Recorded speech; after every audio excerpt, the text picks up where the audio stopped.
The evening air felt heavy as I walked into the dimly lit bar. It wasn't a place I usually went to, but something about tonight made me restless. Rachel had been acting strange for weeks, distant, guarded, almost like she was carrying some invisible burden. She'd said she was going to visit her sister, but a nagging feeling in my gut told me otherwise. The bar was lively, the low hum of conversation blending with soft music. I scanned the room absently, not sure what I was looking for, until my eyes landed on her. Rachel. My Rachel. Except she wasn't alone. There she was, sitting in a corner booth, leaning in close to a man I didn't recognize. Their heads were bent together, and she was laughing in a way I hadn't seen in years. Not the polite chuckle she gave me at home, but a full, genuine laugh. Her hand rested on his arm, and the way he looked at her made my blood run cold. For a moment, I stood frozen. It felt like the ground beneath me had cracked open, leaving me suspended over an abyss. My heart hammered in my chest, every beat louder than the last. I wanted to look away, to convince myself this wasn't real, but I couldn't. It was like watching a car crash in slow motion, horrifying and impossible to ignore. I forced myself to move closer, my footsteps heavy and deliberate. She didn't notice me at first, too absorbed in him, in whatever world they created together in that booth. As I approached, I heard snippets of their conversation. "I can't believe you actually did it," the man said, grinning. "Well, it wasn't that hard," Rachel replied, twirling her hair. My chest felt like it was caving in, but I refused to let her see me break. "Not here, not now." As I stepped out into the cool night air, the weight of what had just happened hit me all at once. My marriage was over, and the woman I thought I knew had shattered every ounce of trust one had in her. But this wasn't the end. Not yet, because now I had questions, and I was going to get answers, whether Rachel liked it or not. I didn't go home that night. Instead, I drove aimlessly through the city, trying to piece together the shattered fragments of my life. Streetlights blurred into streaks as I gripped the steering wheel, my knuckles white. My mind replayed the scene in the bar over and over again, each loop more painful than the last. Her laughter, his smug grin, her hand on his arm. Eventually, I parked in an empty lot by the river. The water was still, a perfect mirror for the chaos inside me. I leaned back in my seat, staring at the ceiling of the car, and tried to make sense of it all. How long had this been going on? Who was he? And why? The questions kept coming, each one heavier than the last, but there were no answers, only a growing void. Morning came before I realized it. My phone buzzed on the passenger seat, and I glanced at the screen. It was Rachel. The sight of her name made my stomach twist. I let it ring, then checked the messages she'd left. "Brandon, please let me explain. Come home. We can talk about this. It's not what you think. Please answer me." I deleted them without replying. Talking wasn't going to fix this. She'd crossed a line, and no amount of excuses could undo what I saw or heard. By mid-morning, I finally returned home. The house was quiet, eerily so. Rachel wasn't there, which was a relief. I didn't want to see her yet. Instead, I went straight to our bedroom, searching for anything that might give me answers. If she had been lying to me, there had to be proof somewhere. Her dresser was the first place I checked. At first, everything seemed normal, neatly folded clothes, jewelry in its usual place. But then, at the back of one drawer, I found something that made my heart drop. A small, crumpled receipt from a hotel downtown. The date was just a week ago, and the room was booked for 2 people. I clenched the paper in my hand, anger bubbling up inside me. A week ago, she had looked me in the eye, kissed me goodbye, and told me she had a late work meeting. I'd believed her without question. How many more lies had she told? Determined to dig deeper, I opened her laptop. It was password protected, but Rachel wasn't exactly creative. After a couple of tries, I got in.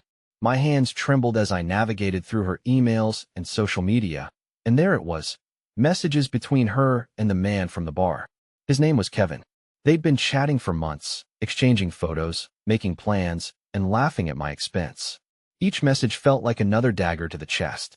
She talked about how boring I was, how predictable. Kevin, on the other hand, was exciting and spontaneous. I wanted to throw the laptop across the room, but I stopped myself.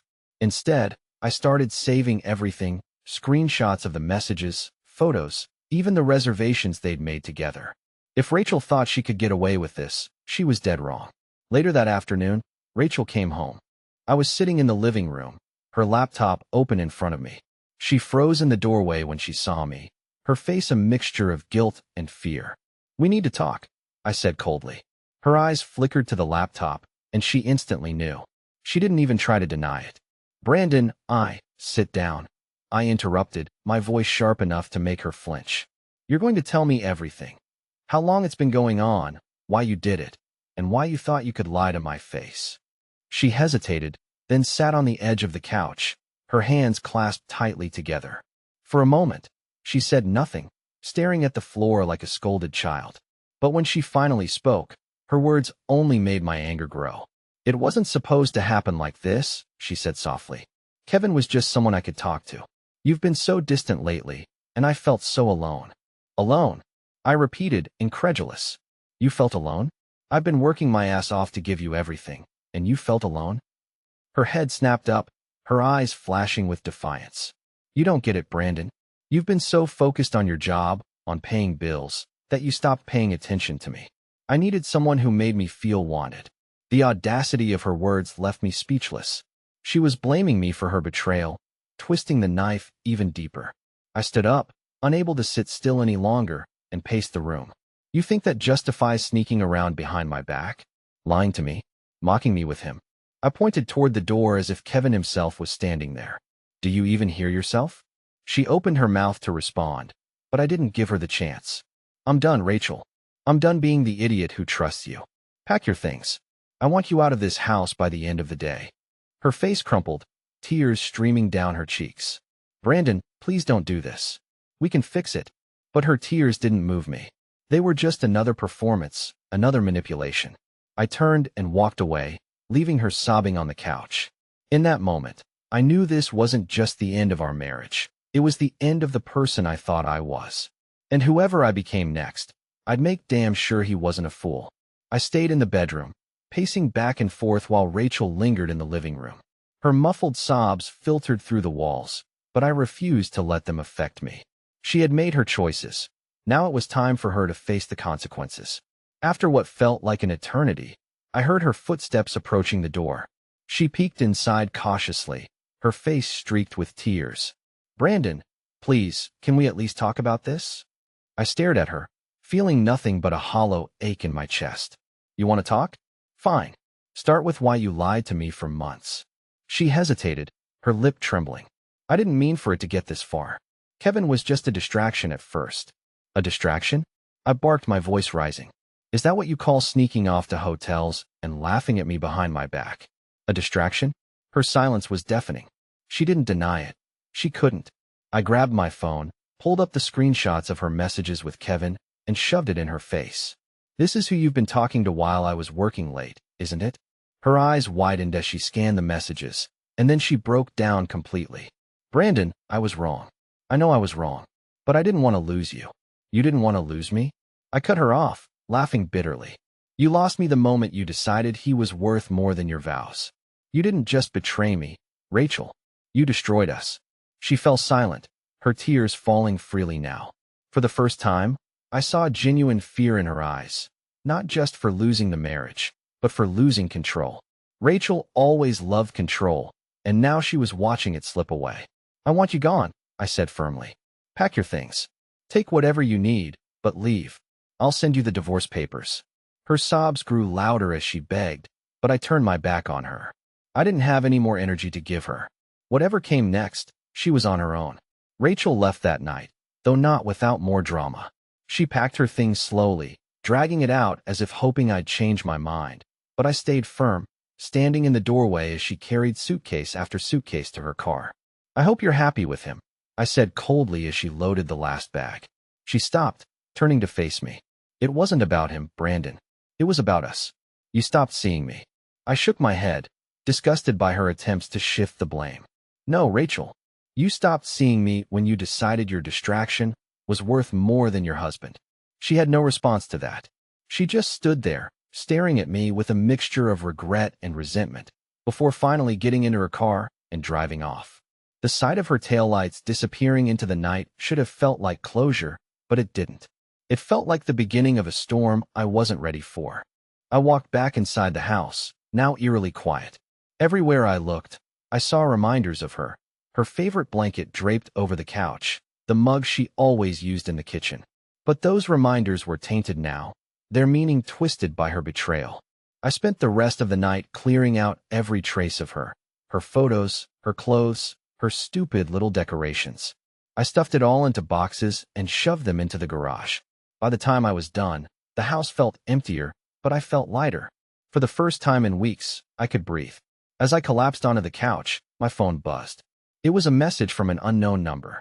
I hesitated before opening it, and when I did, my stomach dropped. The text from Kevin read, "Hey Brand, we need to talk. You don't know the full story." My jaw clenched as I stared at the screen. The audacity of this man, the one who had sat in a bar with my wife, laughing at me like I was some kind of punchline, now wanting to clear the air. I debated ignoring him, but curiosity got the better of me. If there was more to the story, I wanted to hear it, not for his sake, but for mine. "Say what you need to say," I replied, my fingers trembling as I typed. The response came almost instantly, not over text. "Meet me tomorrow. I'll explain everything." I hesitated. Meeting him felt like stepping into enemy territory, but something told me I needed to do this. I needed answers. Where and when? I texted back. He sent me the address of a diner across town, followed by a time, noon. I tossed my phone onto the coffee table and leaned back on the couch, staring at the ceiling. What the hell was I walking into? The next day, I arrived at the diner 15 minutes early.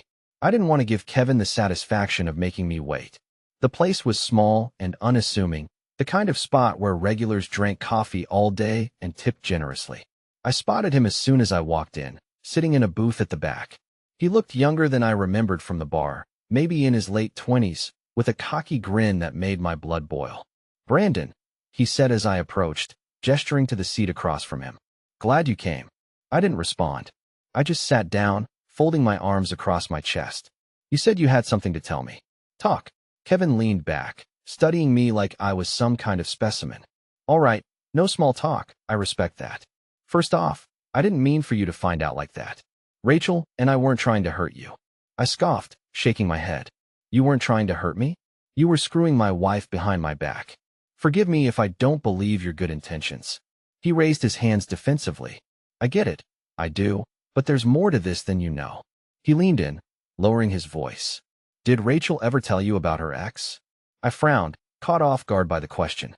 "What does that have to do with anything?" "A lot, actually," Kevin said. "Her ex, his name was Mark. He cheated on her, and it messed her up bad. When she started seeing me, she said it was just payback at first. It was just an ego thing for her, getting back at the nice guy who trusted her too much." I felt like I'd been punched in the gut. Rachel had always been private about her past relationships, but this was a side of her I'd never seen. "So what?" I asked bitterly. "She used me as some kind of emotional punching bag." Kevin shrugged. "I'm not saying it's right. I'm just telling you what she told me. She didn't expect it to go this far, but then..." He hesitated, his expression softening. "Then she said she started to hate how predictable you were, how safe. She said it made her feel trapped." I clenched my fists under the table, struggling to keep my composure. "And you? What's your excuse?" He had the nerve to smirk. "Honestly, I like the thrill. Sneaking around, having what someone else thought they owned. It was exciting, but I didn't think you'd catch on so soon. Rachel swore you'd never notice." The way he spoke about it so casually, like it was some game, made me want to slam his smug face into the table. But I took a deep breath, forcing myself to stay calm. "Why are you telling me this now?" I asked. "What's in it for you?" Kevin's grin faded. For the first time, he looked uncomfortable. "Because Rachel's not who you think she is. She's not who I thought she was either.